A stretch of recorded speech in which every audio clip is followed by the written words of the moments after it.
In the vast tapestry of the galaxy, where starlight danced across the void like scattered diamonds, there existed a truth that chilled even the most battle-hardened species to their core. Humanity had earned a reputation, not through conquest or diplomacy, but through something far more terrifying: their absolute, unrelenting refusal to die quietly. The year was 2037, and the Terran Colonial Initiative had spread humanity's reach across 47 star systems. Each world bore the unmistakable mark of human tenacity. Cities carved from hostile rock, farms blooming in toxic soil, and children playing in the shadows of automated defense turrets. They called them Deathworlders, these descendants of Earth, and for good reason.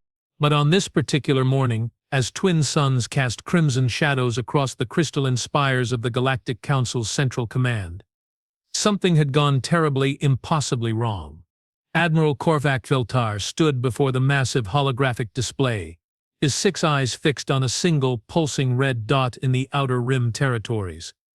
Where once the steady, green heartbeat of New Covenant had thrummed with life, now there was only silence. Not the silence of the dead that carried its own resonance in the quantum communication grid, but the silence of something deliberately severed, like a scream cut short by a blade. How long? The Admiral's voice carried the weight of a species that had survived 3 galactic wars, each syllable carefully measured in the way of his people.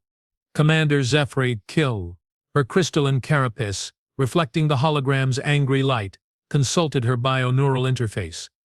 14 solar rotations, Admiral. The last transmission was— She paused, mandibles clicking in obvious distress.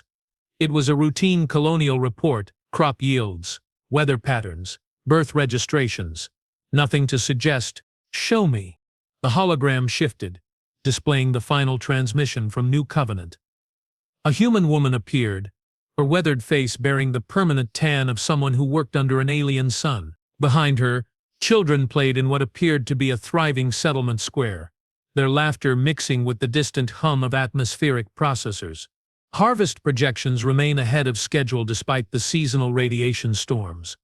The woman was saying, her voice carrying that peculiar human warmth that so many species found unsettling. Dr. Hamilton's atmospheric modifications continue to show promise, and we're expecting our first zero-suit generation within the next 5 years. The colony's growth rate— The transmission cut to static. Admiral Veltar's primary hands clenched into fists. In his 3 centuries of service, he had witnessed the extinction of entire civilizations, watched stars go supernova, and seen empires crumble to dust. But there was something about that abrupt silence that made his ancestral fear glands secrete their ancient warnings. "Dispatch reconnaissance," he ordered. "I want to know what happened to those humans." Commander Kull's carapace darkened, a visible sign of her unease. "Admiral, with respect, perhaps we should consider other options. The Krethor Consortium has been expanding their influence in that sector." "The Krethor are slavers and organ harvesters," Veltar interrupted, his voice carrying a dangerous edge. "Despicable, but predictable. They would have left evidence, demanded ransom, made some grand gesture. This," he gestured at the silent dot on the display. "This is different." The truth was, Admiral Veltar knew humanity better than most. He had been there during the Proxima incident, when a single human settlement had held off an entire Vorfak invasion fleet for 6 months with nothing but mining equipment and pure, crystallized spite. He had watched their ships held together with scrap metal and prayers, somehow punch through defensive lines that should have been impenetrable. Humans didn't just disappear. They didn't go quietly into the void. When humans died, they took as much of the universe with them as possible. The reconnaissance mission was assigned to Captain Dithmari Kaur, a Velkaran officer whose species possessed natural stealth capabilities that made them ideal scouts. Her ship, the Whisper Through Stars, was a marvel of alien engineering, part biomechanical organism, part quantum computer, and entirely invisible to most known sensor arrays. As her vessel dropped out of hyperspace at the edge of the New Covenant system, Captain Kaur felt her gill slits flutter with anticipation. The void around her seemed wrong somehow. Not empty space was always empty, but deliberately hollowed out as if something vast had scraped clean every trace of what once existed here. Passive scans only. She ordered her crew, her voice rippling through the ship's bioneural network. "I want to know what we're dealing with before we announce our presence." The sensor data that flooded her consciousness made her blood run cold. New Covenant was still there. The planet hung in space exactly where it should. Its cities intact, its orbital platforms functioning normally. Atmospheric readings showed optimal conditions for human life. The fusion reactors hummed with steady power. Even the automated message buoys continued their endless broadcasts of shipping schedules and colonial newsletters. But there were no humans, not dead humans, not evacuated humans, just no humans at all. "Captain," whispered her sensor operator, a young Velkaran whose spots had barely finished darkening into adulthood. "The biosignatures, they're reading as if the colonists just stepped out for a moment. Food still warm on tables, children's toys scattered in playgrounds. But no people," Captain Core finished, her mind racing through possibilities that each seemed more impossible than the last.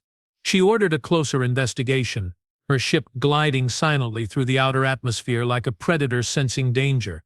What they found in the capital city of Haven's Rest would haunt her for the remainder of her unnaturally long life. The streets were pristine, not clean. Pristine, as if every human had vanished mid-step, leaving behind a perfect snapshot of daily life frozen in time. Coffee cups sat steaming on cafe tables. Children's bicycles lay where they had been dropped. A hover truck loaded with agricultural supplies idled at a traffic intersection, its automated systems patiently waiting for a driver who would never return. But it was the schools that broke Captain Korst's spirit. Classrooms full of empty chairs, each positioned exactly as if a child had just stood up for recess. Art projects half finished on desks. A hologram teacher still cycling through lessons on Terran history, its voice echoing through halls that would never again know the sound of running feet or laughter. "Take us to the Colonial Administration Building," Captain Core ordered, her voice barely above a whisper. What they found there changed everything. The Colonial Governor's office was a testament to human organizational efficiency. Files arranged with military precision, communication logs updated to the minute, and on the desk, a single sheet of paper. Not a digital file or holographic message, but actual paper, a material so rare outside Earth that most species considered it a luxury item. Written in careful human script were 3 words that would echo through galactic history. "We remember everything." Captain Kors stared at the message for a full minute before her training kicked in. She photographed the note, sealed the office, and ordered immediate return to Council space. But as her ship lifted away from New Covenant's surface, she couldn't shake the feeling that they were being watched. Not by sensors or surveillance systems, but by something far more ancient. Something that had been waiting in the spaces between spaces, counting every slight, cataloging every betrayal, and preparing for a reckoning that was centuries in the making. The journey back to Council space should have taken 3 days. It took Captain Korvac's crew 7, as their narrating systems repeatedly malfunctioned, sending them in seemingly random directions before finally allowing them to reach their destination. By the time they arrived, reports were flooding in from across the galaxy. Human colonies weren't just going silent, they were vanishing. Not destroyed, not evacuated, simply ceasing to exist as if they had never been there at all. Freight manifests showed shipments delivered to empty worlds. Communication logs recorded conversations with people who were no longer anywhere to be found. And always in each abandoned settlement, someone found the same message. "We remember everything." Admiral Veltar convened an emergency session of the Galactic Council, that sprawling bureaucracy of 1,000 species that had somehow managed to maintain peace for nearly 2 centuries. Representatives arrived from across known space, crystalline Jekshirtar in their environmental suits, gaseous Mordan speaking through mechanical translators, and the ever-present Krethor delegation with their barely concealed contempt for lesser species. The council chamber itself was a marvel of engineering, a vast spherical space where artificial gravity allowed beings from radically different worlds to interact on equal footing. But as the representatives took their positions floating in the zero-G center or anchored to various environmental platforms, an unusual tension filled the air. "The humans are gone," Admiral Veltar announced without preamble, his words echoing through translation matrices into a dozen different languages. "Not dead. not displaced. Gone. And we need to ask ourselves, why? Councillor Grexhay, the Creathor representative whose species had been responsible for more disappeared colonies than any other, shifted uncomfortably in his pressure suit. Perhaps they simply relocated. Humans are nomadic by nature, restless. It would not be the first time they've abandoned perfectly functional settlements for reasons incomprehensible to more civilized species. A ripple of unease passed through the chamber. Every species present had dealt with humans at some point, and while their opinions varied wildly, none would describe them as prone to abandonment. If anything, humans were notorious for their absolute refusal to leave once they'd established roots. They would literally die before abandoning their homes. Councillor Grex, hi, Admiral Veltar's voice carried a dangerous edge. Are you suggesting that 47 colonies, representing over 2 million human civilians, simply decided to relocate without informing anyone? Without leaving forwarding addresses, without taking their possessions, their pets, their children's toys? The Creathor councillor's facial tentacles writhed, a sign of either deep thought or profound anxiety. I am suggesting that humans are unpredictable. Perhaps this is some new strategy of theirs, some psychological manipulation designed to what? The voice came from the chamber's environmental controls, spoken through the artificial atmosphere itself. Every being in the room turned, searching for the source. To make you remember what you've forgotten. The lights dimmed. Security systems showed no intrusion, no unauthorized presence, but the voice continued, flowing through the chamber like smoke. For 200 years you've enjoyed your peace, your prosperity, your carefully negotiated treaties and trade agreements. But peace. The word stretched out like a blade being drawn. Peace is not the absence of war, it's the presence of justice. And justice has been remarkably absent from your galaxy. Admiral Veltar's security training kicked in, his hands moving to weapons that suddenly felt inadequate. Who are you? How did you breach our security? Laughter. Not the pleasant sound of amusement, but something cold and sharp and infinitely patient. I am the memory you tried to bury, the conscience you thought you could silence. I am what happens when you assume that because humans smile, they've forgotten how to bare their teeth. The holographic display in the chamber's center activated without command, showing image after image Creathor slave ships harvesting human children for their black markets, Jektar corporations using human settlements as testing grounds for biological weapons, Morden gas clouds accidentally poisoning human atmospheres before claiming the worlds for themselves. Each crime catalogued, the voice continued. Each violation noted. Each betrayal recorded in perfect detail. Did you think we didn't notice? Did you assume that because we continued trading, continued smiling, continued playing your games of diplomacy, that we had forgotten? Councillor Grexay's pressure suit began to malfunction, its internal atmosphere cycling wildly between environments. His species couldn't survive. Other representatives found their translation devices, speaking words in their own languages that they had never taught the machines. Words of guilt, of fear, of crimes they thought had been perfectly hidden. What do you want? Admiral Veltar demanded, his voice steady despite the chaos erupting around him. Want? The voice seemed to consider this.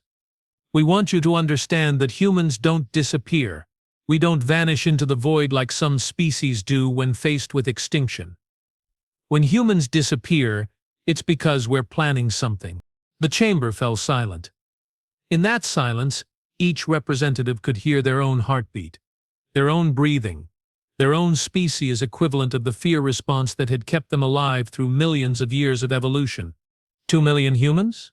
The voice whispered. 2 million colonists who trusted your protection, your justice, your civilization? They're not gone. They're waiting. And when they return, the lights flickered once, twice, then blazed with blinding intensity before cutting out entirely. In the darkness that followed, each being in the chamber could feel the weight of something vast and patient and utterly, terrifyingly human settling into the spaces around them. When emergency lighting finally restored visibility, they found the chamber exactly as it had been. Security sweeps detected no intrusion. The voice was gone, but on every display screen in the room, written in the primary language of each species present, was the same message. We remember everything. Admiral Veltar stared at the words until his eyes burned. In his 3 centuries of military service he had faced pirates, rogue AI, and cosmic horrors that defied description. But this was different. This was personal. Because somewhere in the back of his mind, in the place where old warriors kept their deepest fears, he remembered a conversation from decades past. A human diplomat, a woman whose name he couldn't quite recall, had warned him once about her species. "We're patient people, Admiral," she had said over drinks in a station bar, her voice warm with what he had assumed was friendship. "Humans, we can wait, we can smile and trade and build and laugh for generations. But we never, ever forget. And when we finally act," she had smiled then, and only now did he recognize the expression for what it had truly been. "When we finally act, we make sure it's worth the wait." The session was adjourned without resolution. Representatives scattered to their home worlds, each carrying the same haunting question. What were the humans planning? And more importantly, how long had they been planning it? But as the last delegate departed and the chamber fell silent, Admiral Veltar remained at his post, staring into the void beyond the massive viewing ports. Somewhere out there, 2 million humans were waiting, planning, remembering, and for the first time in his long life, Admiral Korvac Veltar, veteran of 3 galactic wars and conqueror of 12 star systems, was afraid. 3 weeks after the council session, the galaxy learned what it meant to be haunted by ghosts who refused to stay dead. It began with the shipping lanes. Massive Krethor freight haulers, vessels so large they required their own gravitational anchors, simply stopped mid-transit. Not destroyed, not hijacked, but frozen in space like insects trapped in amber. When rescue crews finally cut their way inside, they found the ship's cargo holds emptied of everything except a single recurring item. Small wooden boxes, each containing a child's toy and a holographic message. The messages were always the same. Always in the native language of whoever opened the box. Always spoken by a human child, their face obscured by shadow, their voice carrying the particular mixture of innocence and accusation that only the very young could achieve. "My name was Lisa Chen. I was 7 years old when your people took me from New Jakarta. I liked to draw pictures of Earth animals I'd never seen. I wanted to be a veterinarian. The Krethor said they needed young humans for cultural exchange programs. They lied. The toy would always be something simple. A stuffed animal, a wooden doll, a set of building blocks. The kind of thing a child might clutch while crying for parents who would never come. And at the end of each message, the same phrase that was becoming the galaxy's most feared sound, "We remember everything." Admiral Veltar received the report while standing in his private quarters, watching the binary sunset paint his homeworld in shades of copper and gold. The beauty of the scene should have calmed him, as it had for decades. Instead, he found himself thinking about human children who would never see another sunset, and the rage that must have been building in the spaces between the stars. "Sir," his aide, Commander Kal, entered with the careful steps of someone approaching a dangerous animal. "The Krethor delegation is requesting emergency protection. They're claiming harassment." Veltar almost laughed. "Almost. Harassment. That's what they're calling it. Their merchant fleet has been effectively grounded. Every ship that attempts to leave port finds its navigation systems compromised. They end up drifting through space until someone rescues them, and every time—" She paused, mandibles clicking nervously. "Every time, they find more boxes, more messages. The Krethor are claiming it's psychological warfare. And the other species?" Commander Kal's carapace darkened to a deep violet, the color of profound unease. "The Zuktar are reporting similar incidents. Crystalline structures in their cities are beginning to resonate with sounds. Children's voices, singing lullabies in languages that were supposedly extinct. The Morden gas colonies are experiencing atmospheric disturbances that form patterns. Human faces, saying names. Always saying names." Admiral Veltar closed his primary eyes, trying to center himself using meditation techniques learned over 3 centuries of command. It didn't work. Every time he achieved a moment of peace, he would hear phantom voices, human voices, whispering numbers, coordinates, dates, a catalogue of sins he had tried very hard to forget. "What about our own territories?" he asked, though part of him already knew the answer. Yesterday, the archives on Valkara Prime experienced a complete data breach. Nothing was stolen, nothing was damaged. But Commander Kala's voice dropped to barely a whisper.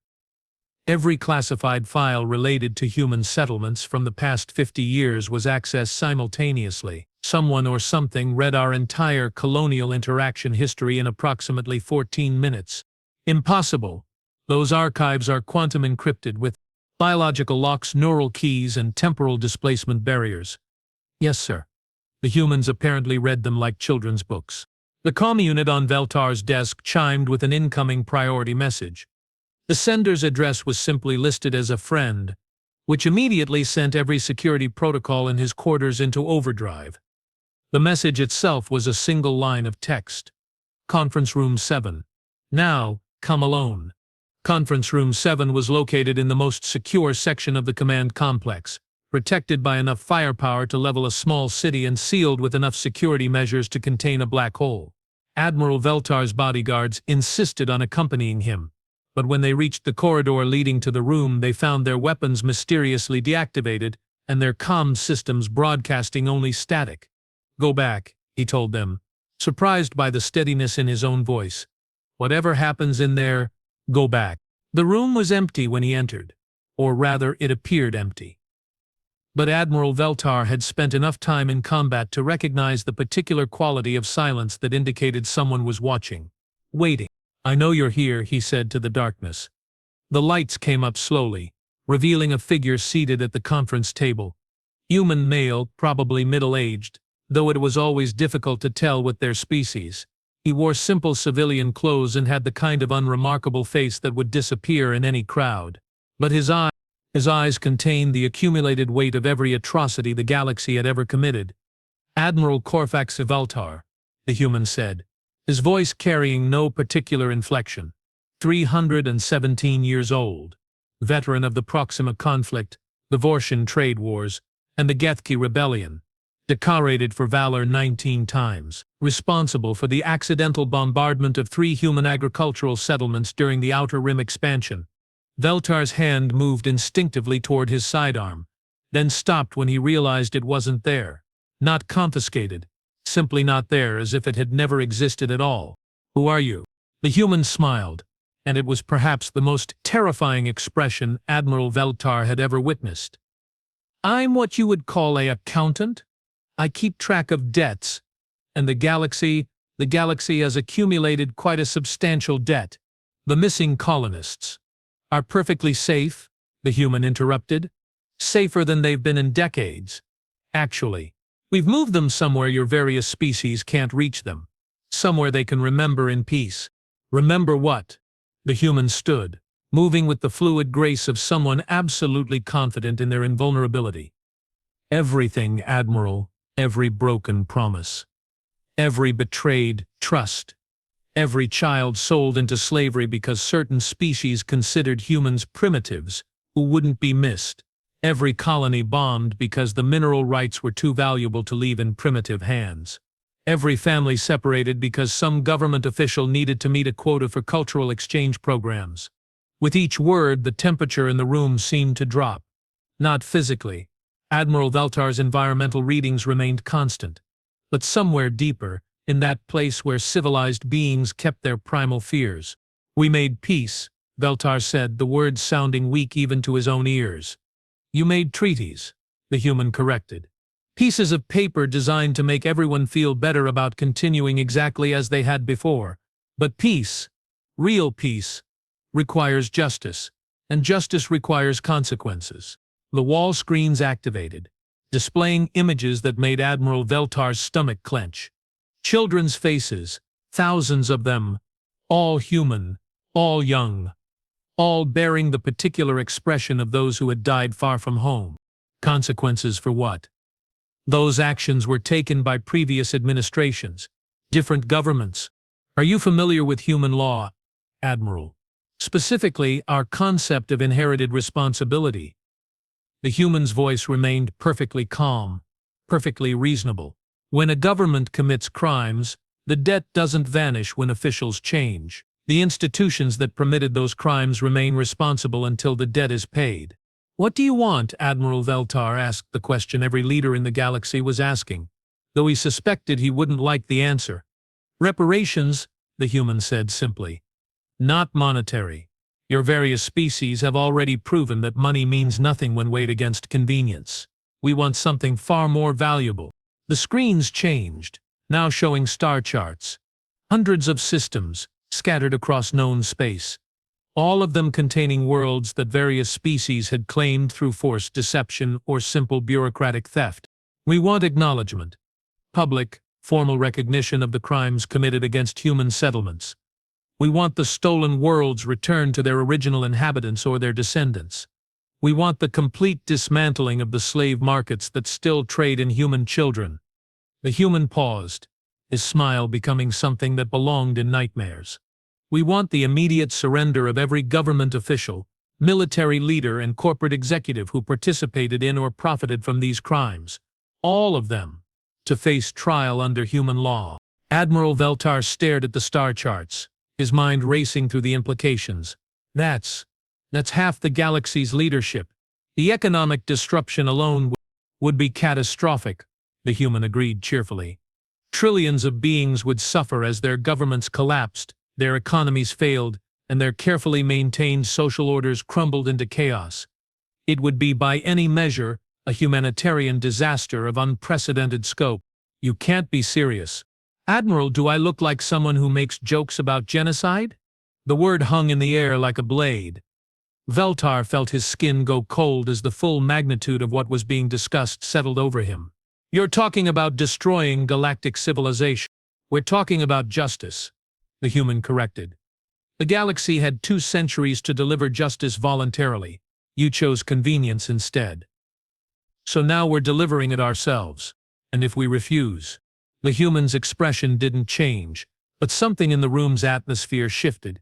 The lights dimmed slightly, and Admiral Veltar became aware of a sound at the very edge of his hearing. Something like whispers or wind through empty corridors, or the collective breathing of 2 million people who had been waiting in darkness for far too long. Admiral, may I share something with you? A truth about my species that your various governments never quite grasped. The human leaned forward, his voice dropping to almost a whisper. Humans don't bluff. When we make threats, they're not negotiations or intimidation tactics. They're statements of fact about future events. The screens around the room flickered, showing images that made Admiral Veltar's training in xenobiology feel inadequate. Humans in environments that should have killed them instantly. Human children playing games in radioactive wastelands. Human families farming in soil that registered as toxic to every other known species. Humans building cities in the hearts of active war zones, singing lullabies while artillery shells exploded overhead. We survive things that extinct entire civilizations, the human continued. We adapt to conditions that would kill gods. We outlast ice ages, solar flares, planetary bombardments, and social collapses that reduce other species to primitive nomads. And when we're pushed past the point where survival becomes impossible, he smiled again. We take everyone else with us. Admiral Veltar's ancestors had evolved from pack hunters who survived by reading the emotional states of dangerous predators. Every instinct they had passed down through millions of years of natural selection was screaming at him now, run, hide, submit. How long do we have? He asked. To comply with our demands? 72 hours.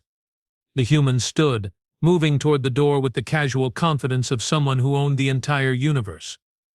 To evacuate the targeted systems and prepare for what comes next. Considerably less, and if we meet your demands. The human paused at the doorway, not turning around. Then the 2 million missing colonists return home to worlds that are finally safe for human children. Your various species learn to sleep peacefully, knowing that humans are content to farm, trade, and explore the universe alongside you. And this conversation never happened. And if we don't? When the human turned back, Admiral Veltar saw something in his eyes that had been absent before. Pity.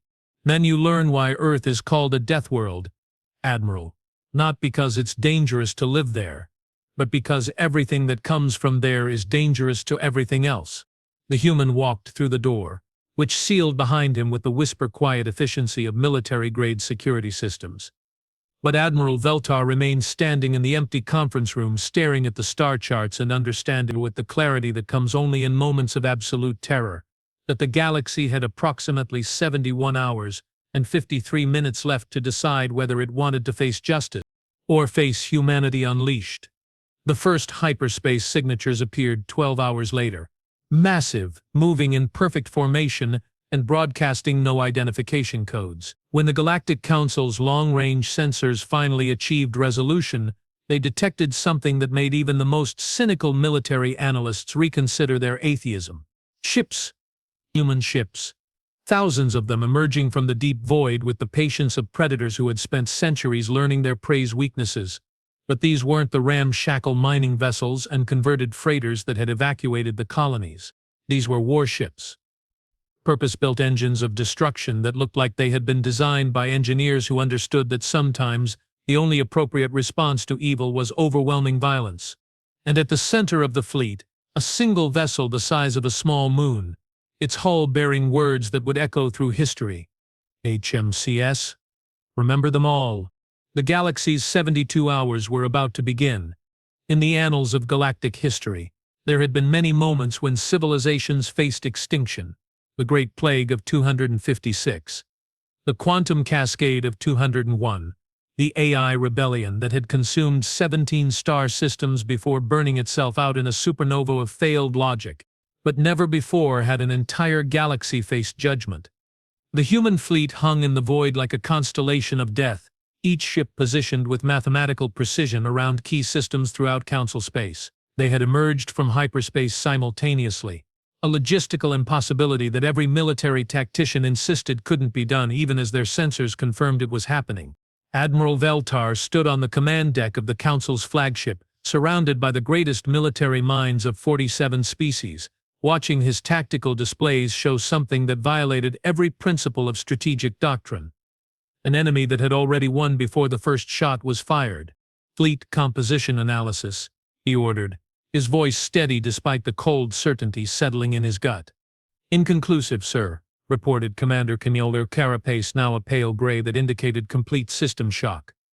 The ships, they don't match any known human designs. They appear to be constructed from materials we can't identify, using technologies that register as both ancient and impossibly advanced. Weapons. Unknown. Our sensors detect massive energy signatures, but they're unlike anything in our databases. It's as if they've weaponized concepts, physical laws. The ships aren't carrying armaments. They are armaments. Admiral Veltar nodded slowly, pieces of a decades-old puzzle finally clicking into place. Of course, we've been thinking like civilized species. We've been assuming humans would play by the same rules we do. Sir? Humans don't build weapons, Commander. They turn everything else into weapons. Their mining equipment doubles as siege artillery. Their civilian transports can punch through military shields. Their children's toys. He paused, remembering reports of human settlements defending themselves with modified playground equipment. Their children's toys have been used to destroy capital ships. The communication array chimed with an incoming transmission priority channel, council-wide broadcast. Admiral Veltar accepted the connection, knowing that every leader in the galaxy would be watching, waiting, hoping for some miracle that would save them from the reckoning they had spent 2 centuries avoiding. The image that appeared on the main screen was simple. A human woman, perhaps 40 years old, sitting in what appeared to be a modest office. Behind her, a window showed the gentle blue-green curve of a planet that could have been Earth, if Earth had ever known peace.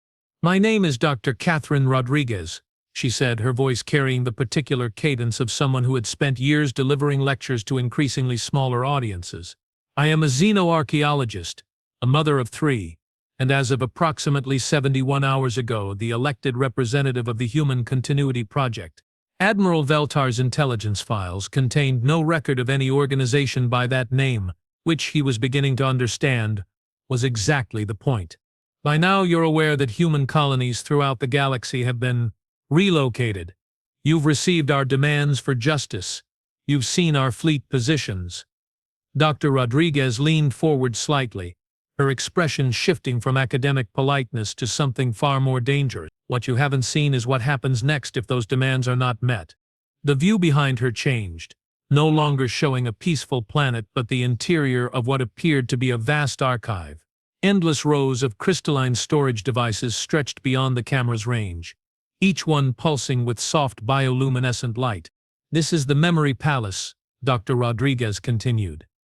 237 years of human experience in the galaxy. Every interaction, every betrayal, every child taken, every family destroyed, every promise broke, all of it preserved in perfect detail by technologies your species consider impossible. She stood, walking among the archive rows with the practiced ease of someone who had spent considerable time in this place. "You see, when we first ventured into the stars, we made a critical error. We assumed that other species would share our basic moral framework, that the capacity for empathy was universal, that justice was a concept all sentient beings would recognize." Her hand touched one of the storage devices, and Admiral Veltar's screen flickered with images. Human children in Krethor's slave markets, their eyes vacant with chemical compliance. Human settlements burning, while Ziktar colonization ships waited just outside the system. Human families being relocated to mining worlds where the average life expectancy was measured in months. "We were wrong," Dr. Rodriguez said simply.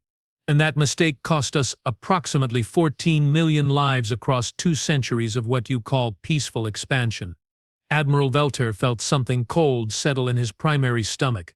14 million. The official records listed human casualties from colonial incidents at roughly 40,000. The discrepancy was significant. "But humans learn from their mistakes," the woman continued, her voice taking on the particular rhythm of someone reciting a prepared lesson. "We adapt, we improve, and most importantly, we remember every slight, every betrayal, every child who died calling for parents who would never come. All of it preserved here in the Memory Palace, waiting for the day when humanity would be strong enough to demand an accounting." The camera pulled back, revealing the true scope of the archive. Not thousands of storage devices, but millions, possibly billions. A repository of suffering so vast that Admiral Veltar's mind struggled to process the implications. "Which brings us to today," Dr. Rodriguez said, returning to her simple desk and chair. "You have 67 hours remaining to comply with our demands. Formal acknowledgement of crimes against humanity. Return of stolen worlds. Dismantling of slave markets. Surrender of war criminals for trial." She paused, consulting what appeared to be a completely ordinary wristwatch. "If those demands are not met, the Human Continuity Project will implement Final Protocol Omega," Admiral Commander Cole whispered. "Our Xenolinguistics department is requesting clarification. They're not certain they translated that correctly." Admiral Veltar didn't respond. He was staring at Dr. Rodriguez, recognizing something in her expression that he had seen only once before, on the face of a Kretar suicide bomber, moments before detonating enough antimatter to level a city block. The look of someone who had moved beyond fear, beyond doubt, beyond any consideration except the absolute certainty of purpose. "Perhaps," Dr. Rodriguez continued, "you're wondering what Final Protocol Omega entails. The answer is simple. If justice cannot be achieved through negotiation, then justice will be achieved through other means." The transmission cut to external views from the human fleet. Ships the size of continents maneuvering with impossible precision. Weapons that bent space-time itself charging with energies that made Admiral Veltar's radiation detectors shriek warnings. And in the space between the ships, reality was beginning to change. "You see," Dr. Rodriguez's voice continued over images that violated every law of physics. Admiral Veltar had learned in 3 centuries of military service. Humans have always excelled at making the impossible seem inevitable. We survived ice ages by refusing to freeze. We conquered diseases by refusing to die. We reached the stars by refusing to accept that the universe was too big for creatures from a single small world. The external feeds showed something that Admiral Veltar's training insisted couldn't exist. Weapons that seemed to be altering the fundamental structure of reality itself. Space folded. Time dilated. The boundary between matter and energy became negotiable. Final Protocol Omega is what happens when humans stop pretending to be civilized. Dr. Rodriguez explained, her voice maintaining that same terrifying academic calm. When we stop playing by rules designed to limit our potential, when we remember that our home world is classified as uninhabitable by 43 of your 47 species. Admiral Veltar's screens flickered with new data, comparative analyses of planetary environments, Earth's gravity, radiation levels, atmospheric composition and weather patterns were highlighted in red across every display. Below each measurement, a single word appeared in dozens of languages. Lethal. We evolved on a planet that actively tries to kill everything that lives on it, Dr. Rodriguez continued.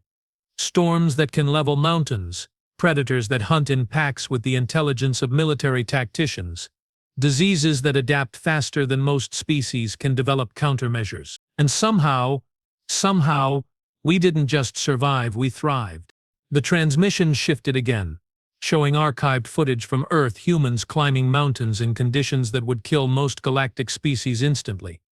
Human children playing in environments that required military-grade environmental suits for visitors. Human families gathering for meals during seasonal storms that registered as natural disasters. What do you think happens when that kind of adaptive capability is focused on something other than survival? When creatures who evolved to thrive in hell decide that hell should come to them? Admiral Veltar's answer came from his tactical displays.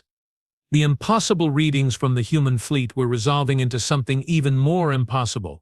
Weapons that weren't just targeting ships or stations, but the physical constants that held reality together. They were preparing to wage war against the universe itself.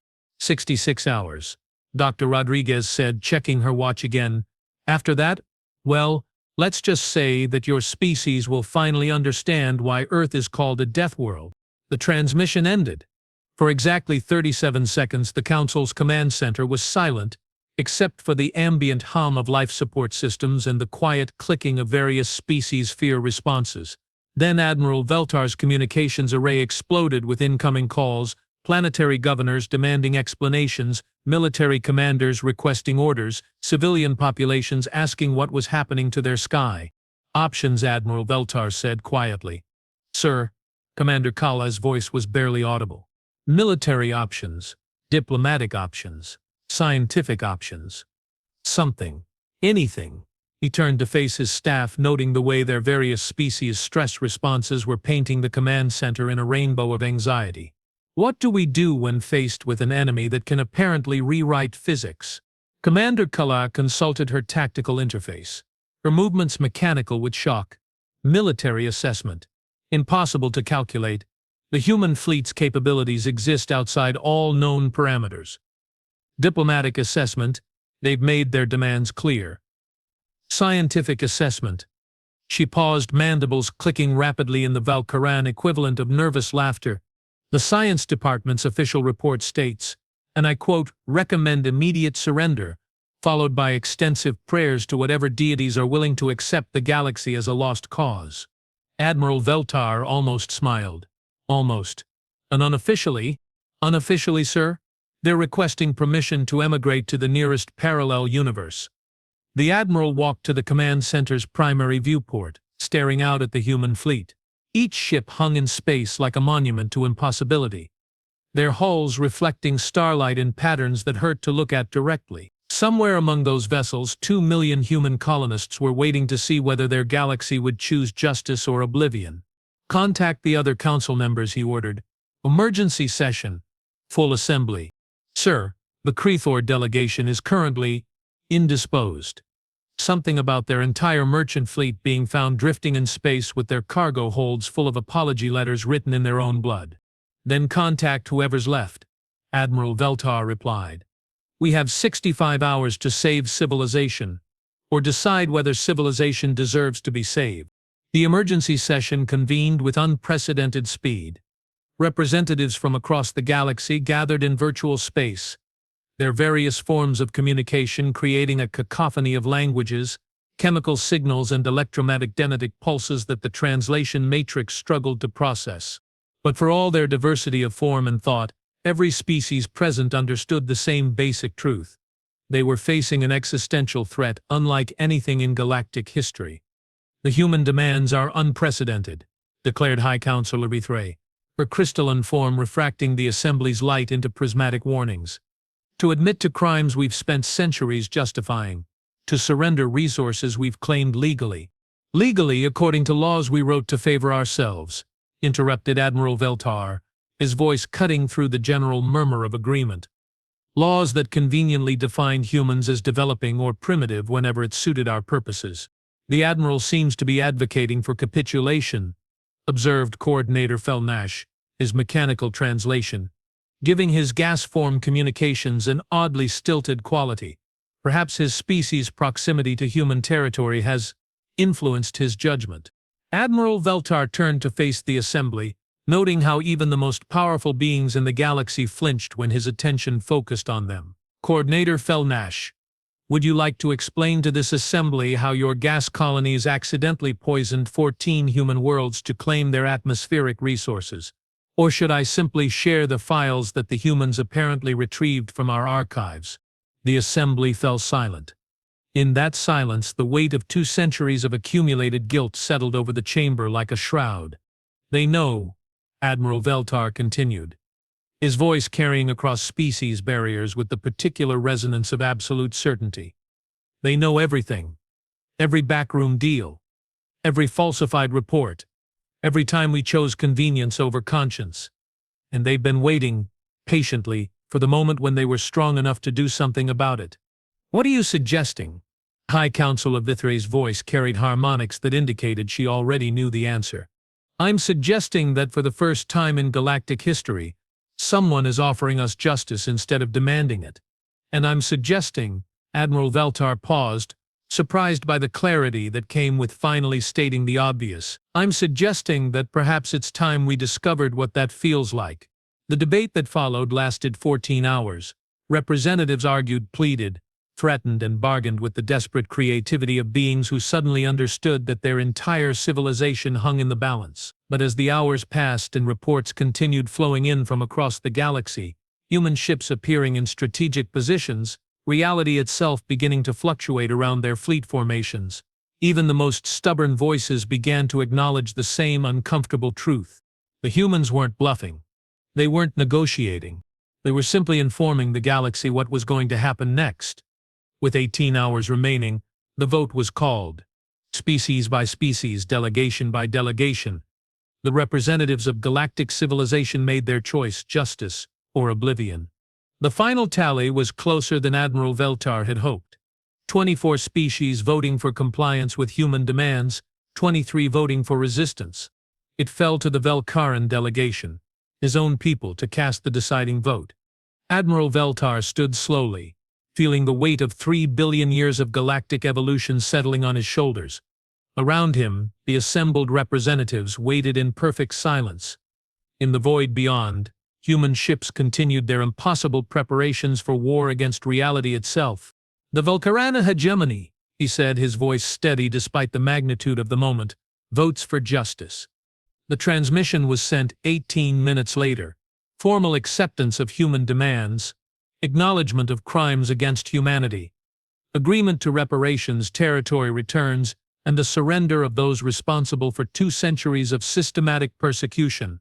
Dr. Catherine Rodriguez appeared on screens across the galaxy to acknowledge receipt of the surrender.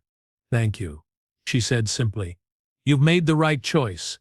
The human fleet began powering down their impossible weapons. Reality stopped fluctuating. The missing 2 million began their journey home to worlds that would finally be safe for human children. But in her final transmission, Dr. Rodriguez offered one last piece of information that would echo through galactic history. "The Human Continuity Project will be monitoring galactic affairs indefinitely. We've learned that freedom requires eternal vigilance, and justice requires the occasional reminder of what happens when it's ignored." The screen went dark. The human fleet vanished into hyperspace, and across the galaxy, 47 species began the long process of learning to sleep peacefully, knowing that somewhere in the void humanity was watching, waiting, remembering everything. Years later, when young beings of various species asked their elders about the Great Remembering. They would always receive the same answer. That was the day we learned why humans smile when they're angry, and why we should never ever make them stop smiling.